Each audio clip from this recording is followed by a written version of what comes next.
Usa ka butang akong i-admit, I am not a perfect dad. Dili ko tanan mahatag, dili ko perpekto sa decisions. Ug sahay mapulan ko.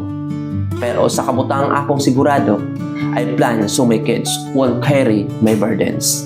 Hi, I'm Daddy Ray, life and wealth advisor, husband, and proud tatay.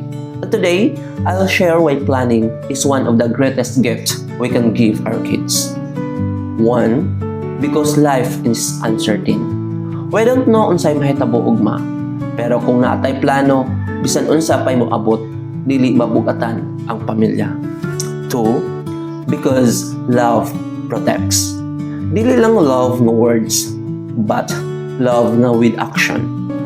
Kung kabalo ka nga na kay insurance, savings ug future fund, imong kids makabatik nga protected gyud sila. 3. Because I want them to dream, not to worry.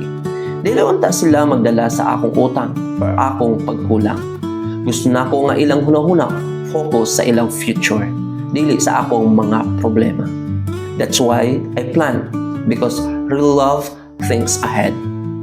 I'm not a perfect dad, but my plans today can give my kids a better tomorrow. Kung gusto nimo nga dili magpasa og burden sa imong pamilya, start planning now. This is Daddy Ray, reminding you to protect your peace, your plan, and your people, empowering the future, one family at a time.